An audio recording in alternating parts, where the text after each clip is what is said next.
Olá, pessoal. Estamos de volta para mais uma aula de matemática. E agora vamos falar sobre função, tá certo? Conceito de função.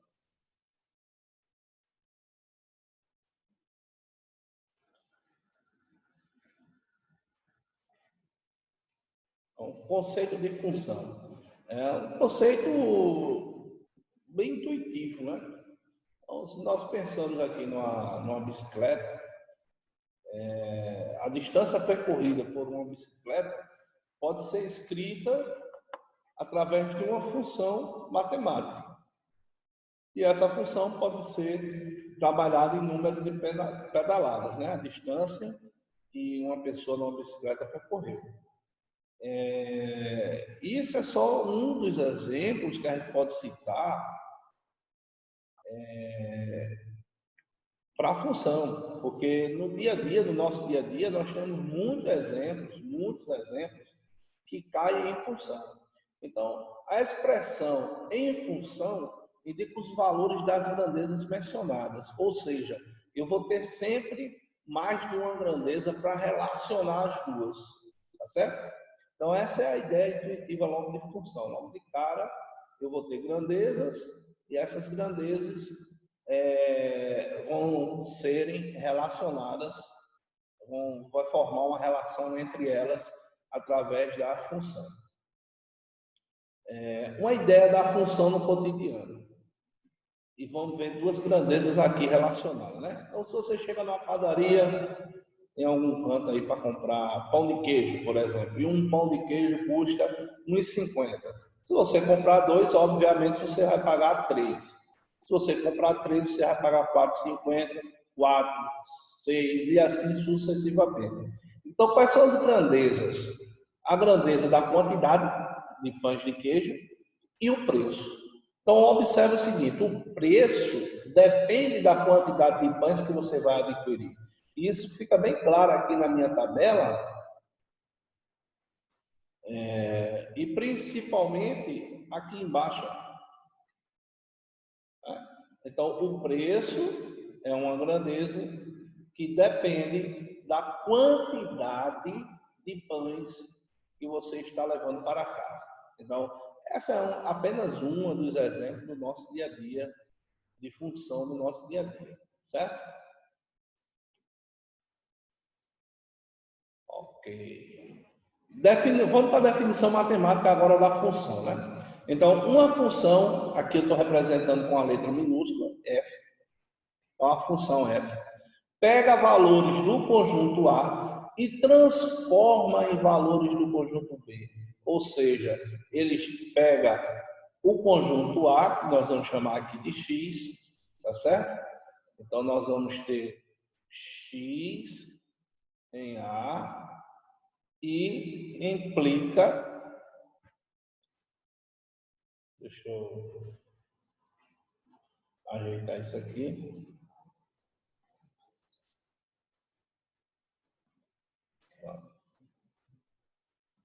E implica em Y, ou no conjunto B. Certo? Então, o X, os elementos X está no conjunto A e os elementos Y estão no conjunto B. Mais na frente a gente vai chamar de domínio, contra-domínio, imagem. Tá certo? Isso aí vai ficar para depois. Então, vamos aqui. Ó.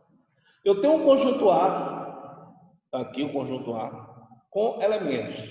Então, eu estou chamando esse elemento aqui de A de X. A minha função vai pegar esse X e vai transformar no Y. Então, eu estou dizendo que Y é a mesma coisa de Fx. Tanto faz eu trabalhar o Y como trabalhar o Fx, são iguais. Beleza? Então, a função é a ferramenta matemática que transforma os valores de X em um único valor de Y. Os valores de X que pertencem ao conjunto A em valores de Y que pertencem ao conjunto B. Joinha. É só qualquer dúvida, é só perguntar, tá? Aí nós vamos chamar de X a variável independente. Então, X é independente. como o número de pães que nós vimos no exemplo anterior, a quantidade de pães que você pode escolher para levar para casa não depende do que você vai pagar. E o y, ou f de x, é a variável dependente. Então, quem é a variável dependente? O preço. O preço, o valor que você vai pagar, depende da quantidade de pães que você vai comprar. Muito embora a gente veja a situação inversa, né? Do mesmo jeito que é no posto de combustível. Você chega no posto de combustível, ninguém diz assim, bota 50 litros de gasolina, ou de outro combustível qualquer, diz, bota R$50, né, de etanol, ou de gasolina, tanto faz, ou de diesel. Então, a ideia é você colocar uma certa quantidade para depois pagar. Beleza? Pronto, então vamos adiante aqui. Qualquer coisa, vocês deem pausa aí no vídeo, façam suas anotações. Tá? Ainda sobre a definição, qual diagrama representa uma função? Nós temos 3 diagramas. Veja, a letra A função vai de A para B. A letra B, a função H, leva de R para S.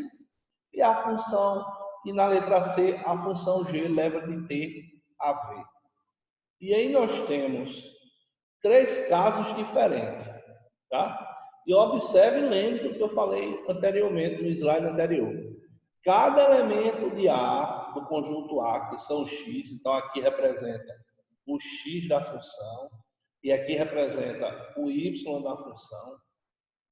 O x tem que se transformar em um único elemento no conjunto B, certo? Então, menos 1, ele se transforma em menos 3.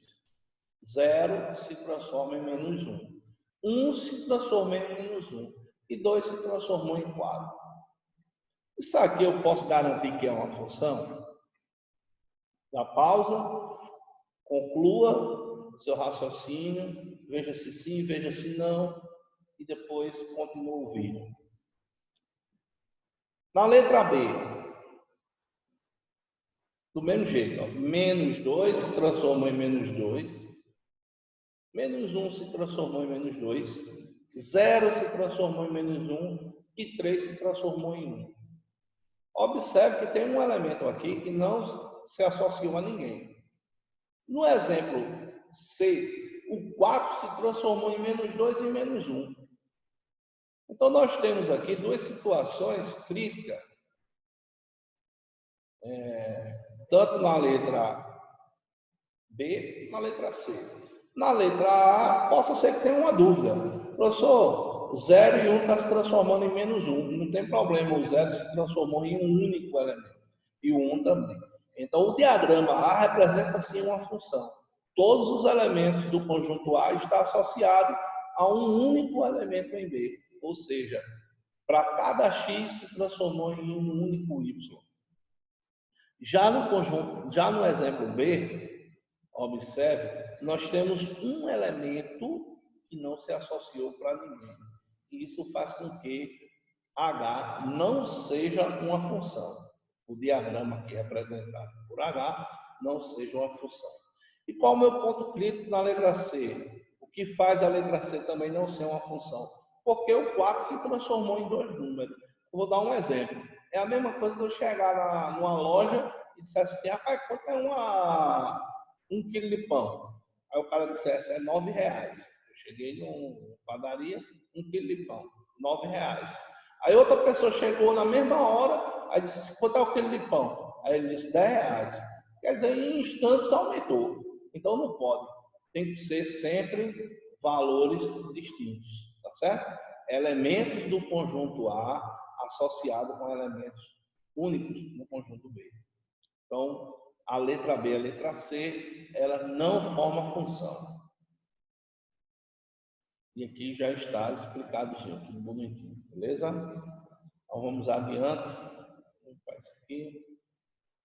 Domínio contra domínio, imagem de uma função. Tem uma ideia aqui. Eu tenho uma imagem aqui, ó, que representa muito bem uma função. Faça de conta que isso aqui é uma máquina. Uma máquina, isso aqui, ó. Uma máquina E essa máquina, por sua vez, ela tem uma entrada, tá aqui, a entrada, e tem uma saída. Então, o domínio da função são os valores de x, ou seja, é a minha matéria-prima. Ela entra aqui, ó, de forma primária. Quando ela entrou na máquina, ela sofreu uma transformação. A função transforma um x. E quando sai, que é a minha imagem, sai o produto final. E esse produto final é justamente a minha imagem. Lembra que no slide anterior nós tínhamos 2 se transformando em 4. Então, o x se transformou em 4. Aqui eu tenho um exemplo de domínio e imagem. Matéria-prima e produto final. A função transforma o x em y, certo? Essa é uma imagem boa, dá para refletir bem a questão da função.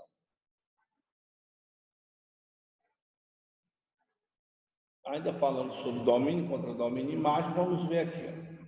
Vejam só. O conjunto A sempre será o domínio. É de onde saem os elementos. É a minha matéria-prima. E o conjunto B é o contradomínio, o conjunto B todo. Tá? Pode sobrar elementos em B, mas não pode sobrar elementos em A. Todos os elementos de A têm que estar associados a um único elemento em B. Beleza? E os elementos que por si receber associação é a minha imagem. Então vamos supor, se aqui eu tiver... Deixa eu mudar aqui. 1, 3. Aqui eu vou colocar 1 e 9. E aqui eu vou ter 25. Pronto. Aí observe o seguinte, pessoal.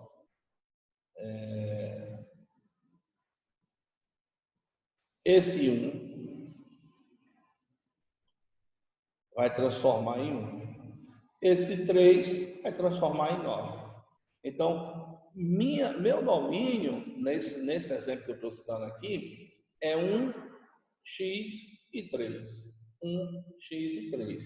Minha imagem é 1, y e 9. E meu contradomínio, que é o conjunto B, ó, contradomínio, a minha imagem está dentro do contradomínio. Então, o meu contradomínio vai ser 1, y9 e 25. 25 não recebeu associação de ninguém, mas ele faz parte do contradomínio. Beleza? Então, acredito que muito simples isso aí, muito fácil, dá para vocês tirarem todas as dúvidas aqui, do que eu estou falando, tá certo? Vamos mais adiante aqui. Então, domínio, contradomínio, imagem. Vou fazer a limpeza aqui, tá?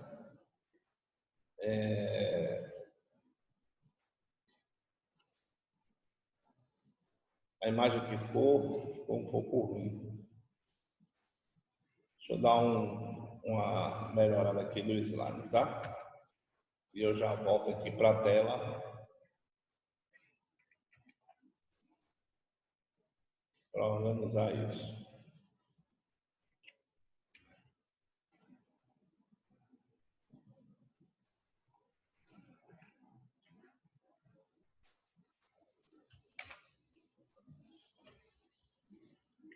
Pronto, voltei, tudo em ordem. Pronto. O zero da função, o zero de uma função. Então aqui eu já estou colocando logo o exemplo que eu tinha rastreado. O que é o zero da função? É o valor de x que faz com que a função seja zero. Simples. Zero da função é a função, o valor de x que faz com que a função seja igual a zero.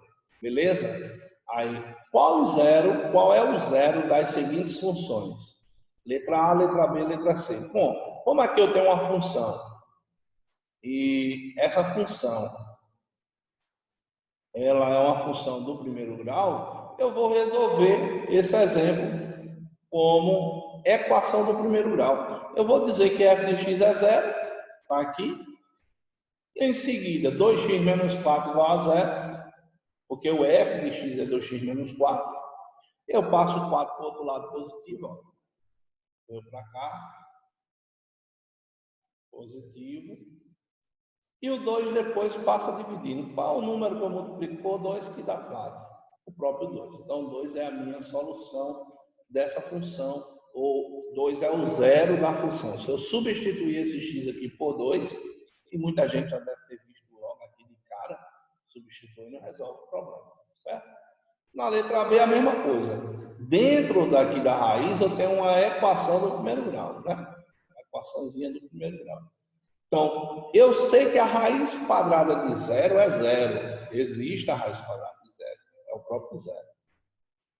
Para fazer isso aqui, ao invés de eu colocar aqui, a raiz quadrada de menos 9 igual a 0, eu não preciso. Eu só preciso trabalhar o que está dentro do radical. Tá certo? Então, nesse caso, eu vou trabalhar só o que está dentro do radical. Qual é o valor que eu posso colocar aqui no x para fazer com que o h de x seja 0? Então, x menos 9 igual a 0. Eu tenho que ser 0. Essa raiz aqui tem que dar 0, então a única forma é que aqui seja 0. X menos 9, 0. Então, o x só pode ser 9. Joinha? Então, na letra C, nós temos um problema envolvendo fração, cujo denominador tem a variável. Nesse caso daqui, não tem zero da função, porque a matemática ainda não consegue dividir um número por zero. Isso fere aos princípios matemáticos, né? O conceito de divisão. Quando eu digo assim, ó, 10 dividido por 2, aí você vai dizer 5. Por que 5? Porque 5 vezes 2 dá o resultado 10. Agora, se eu digo assim, 10 dividido por 0, aí isso aqui é indeterminado. Ainda não temos uma solução para esse tipo de problema. Beleza? Pronto. Então, por hoje, galerinha, ficamos aqui com até 0 da função, e na próxima aula vamos dar continuidade ainda aos conceitos básicos de função. Abraço do coração e até a próxima.